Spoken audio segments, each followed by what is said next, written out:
This video is sponsored by World Number One Parental Control app.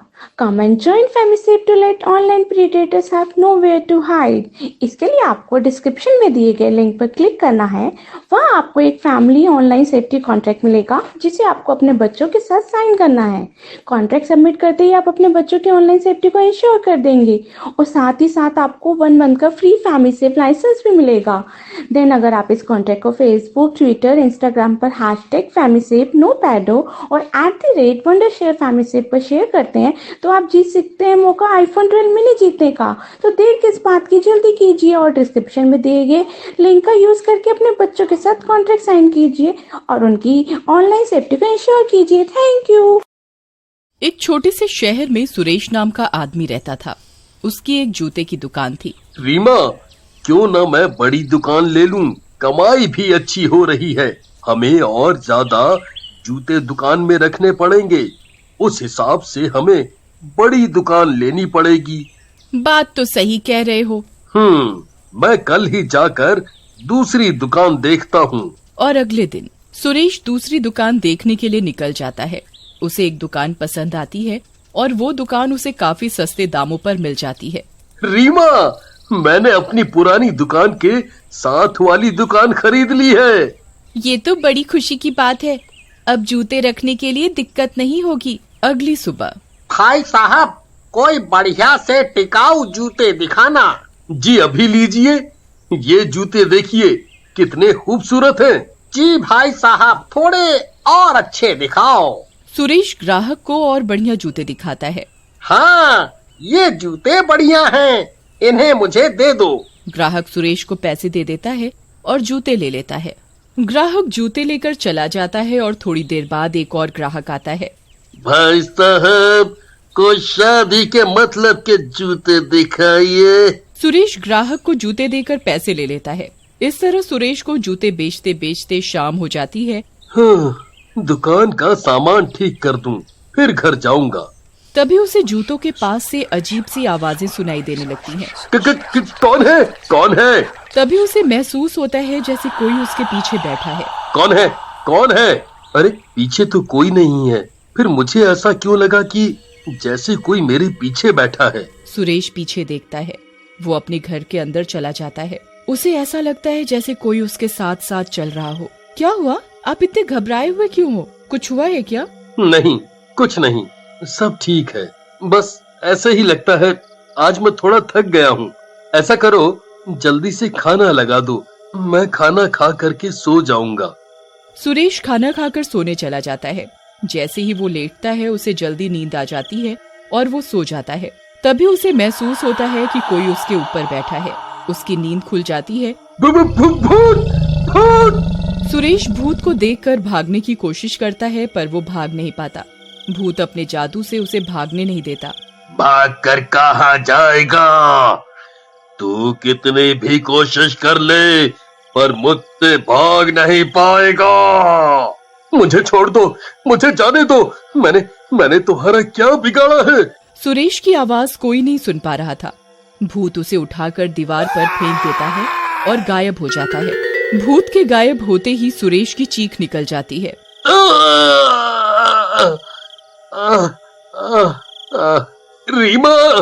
Reema, जल्दी आओ, जल्दी आओ। रीमा दौड़ती हुई सुरेश के पास आती है। क्या हुआ? आपकी ऐसी हालत किसने की? मुझे समझ नहीं आ रहा कि आखिर भूत मेरे पीछे क्यों पड़ा है। मैंने उसका क्या बिगाड़ा है और वो है कौन? लगता है आपके ऊपर किसी बुरी आत्मा का साया पड़ गया है। रीमा और सुरेश बातें करते करते सो जाते हैं और थोड़ी ही देर में सुबह हो जाती है और रीमा उठ जाती है। आज तो समय का पता ही नहीं चला। जल्दी से इनके लिए नाश्ता बना दूं, नहीं तो इन्हें आज दुकान जाने में देर हो जाएगी। तभी रीमा सुरेश को नाश्ता करने के लिए आवाज देती है। सुरेश, नाश्ता तैयार है, आकर नाश्ता कर लो।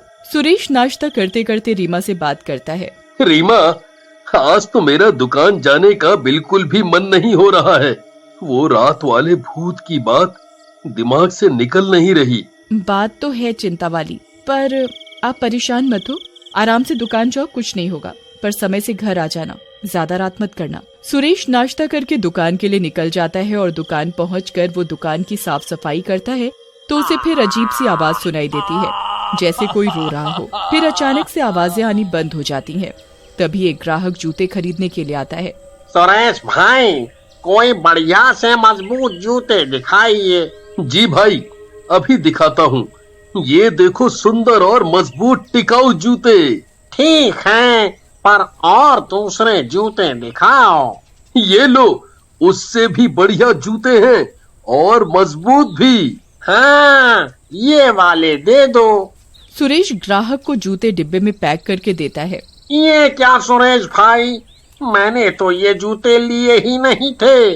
आपने ये कौन से जूते रख दिए? सुरेश हैरानी से जूते देखकर, हैं? ये कैसे हो सकता है? मैंने तो वही जूते रखे थे जो आपने मांगे थे, पर ये बदल कैसे गए? ठीक है, मैं आपको वही जूते देता हूँ। ये सारा काम उस भूत का ही था। सुरेश फिर ग्राहक को उसके पसंद के जूते देता है और ग्राहक जूते लेकर चला जाता है। पर सुरेश सोचता ही रहता है, मैंने तो वो जूते दिए नहीं थे, तो जूते बदल कैसे गए? तभी उसकी पत्नी रीमा का फोन आता है। हेलो। हाँ रीमा, बोलो। रात होने से पहले आप जल्दी घर आ जाना।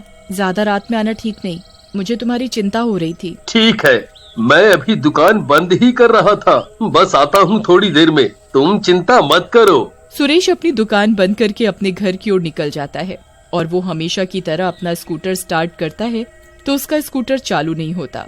ओफो, अब इस स्कूटर को क्या हो गया? चालू क्यों नहीं हो रहा है? रीमा को फोन कर देता हूँ, आने में देरी हो जाएगी। हाँ। जैसे ही सुरेश फोन करने लगता है तो उसके फोन की बैटरी खत्म हो जाती है। अरे, अब इस फोन को क्या हो गया? इसकी तो बैटरी ही खत्म हो गई है। रीमा मेरी चिंता कर रही होगी। सुरेश स्कूटर वहीं पर छोड़कर घर की तरफ निकल जाता है। तभी उसके पीछे से एक हाथ उसकी गर्दन पकड़ लेता है। भूत! भूत! तुम तो वही रात वाले भूत हो। मेरे पीछे क्यों पड़े हो? मुझे छोड़ो, मुझे छोड़ दो। तभी सुरेश अपनी पूरी ताकत लगाकर भागने लगता है। मेरी मदद करो, मेरी मदद करो, मुझे बचाओ। भूत! भूत! क्या हुआ भाई साहब, कहाँ है भूत? यहाँ तो कोई नहीं है। भूत गाड़ी वाले आदमी को देखकर गायब हो जाता है। सुरेश गाड़ी वाले आदमी से उसे अपने घर छोड़ने के लिए कहता है। गाड़ी वाला आदमी सुरेश को उसके घर छोड़ देता है। सुरेश की इतनी बुरी हालत देख रीमा घबरा जाती है। ये तुम्हें क्या हो गया? और तुम तो जल्दी आने वाले थे, फिर तुम्हें आने में इतनी देर कैसे हो गई? सब बताता हूँ, पहले तुम जल्दी से जाकर दरवाजा बंद कर दो। रीमा जल्दी से जाकर दरवाजा बंद कर देती है। पता नहीं वो भूत मेरे पीछे क्यों पड़ा है, वो मुझे मारना क्यों चाहता है। मेरा तो डर के मारे बुरा हाल हो रहा है। समझ नहीं आ रहा उस भूत से पीछा कैसे छुड़ाएं। जब से ये नई दुकान ली है, तब से ये भूत भी मेरे पीछे पड़ा है। कहीं ऐसा तो नहीं कि भूत का उस दुकान के साथ कुछ कनेक्शन जुड़ा हुआ हो? वो मुझे नहीं पता। मुझे तो भूत के डर के मारे नींद ही नहीं आ रही। आप डरो मत, कुछ नहीं होगा। मैं कल ही पास वाले मंदिर के पुजारी जी के पास जाऊंगी। सुना है वे बड़े ही विद्वान पुजारी हैं। और अगली सुबह रीमा देखती है कि सुरेश का बदन बुखार से बुरी तरह तप रहा है। सुरेश, तुम्हारा तो बदन बुखार से तप रहा है। उसकी ऐसी हालत भूत ने की होती है। सुरेश जवाब देने की हालत में नहीं होता, वो बेहोशी में पड़ा हुआ था। रीमा सुरेश की ऐसी हालत देखकर घबरा जाती है और वो डॉक्टर को फोन करके बुलाती है। डॉक्टर सुरेश का बुखार चेक कर बताता है। देखिए, इनका बुखार बहुत तेज है। मैंने इन्हें इंजेक्शन दे दिया है। आप इन्हें समय से दवाई देते रहना। डॉक्टर के जाने के बाद रीमा सोचती रहती है, रात में तो सुरेश ठीक था, फिर अचानक से बुखार कैसे हो गया। रीमा जल्दी से पास वाले मंदिर के पुजारी के पास जाकर उन्हें अपने घर बुलाती है। देखिए न पुजारी जी, मेरे पति के साथ पिछले कुछ दिनों से कुछ न कुछ घटना हो रही है। फिर रीमा पुजारी जी को सुरेश के साथ जो जो हुआ सब बताती है। पुजारी जी अपनी आंखें बंद करके देखते हैं और रीमा को बताते हैं। तुम्हारे पति के ऊपर एक बुरी आत्मा का साया है। वो तुम्हारे पति को मारना चाहती है। पुजारी जी, पर हमने तो कभी किसी का कुछ बुरा नहीं किया। तुमने जो दुकान ली है वो उसी भूत की है। किसी ने धोखे से उसकी दुकान हड़प करके उसे उसी दुकान में मार कर काट डाला। जो कोई भी उसकी दुकान लेगा वो उसे छोड़ेगा नहीं। पुजारी जी, कोई तो उपाय होगा उस भूत से बचने का। पुजारी अपनी आंख बंद कर भूत को बुलाता है। ओ पुजारी, मुझे क्यों बुलाया तूने? छोड़ दे इसे, क्यों परेशान कर रहा है इन्हें? नहीं छोड़ूंगा, मार डालूंगा, मार डालूंगा इसे। इसने मेरी दुकान क्यों ली? तुझे इसे छोड़ना ही पड़ेगा, ये ले। तभी पुजारी अपने कमंडल से मंत्र पढ़ा हुआ गंगा जल निकालकर भूत पर छिड़कते हैं। बचाओ, बचाओ।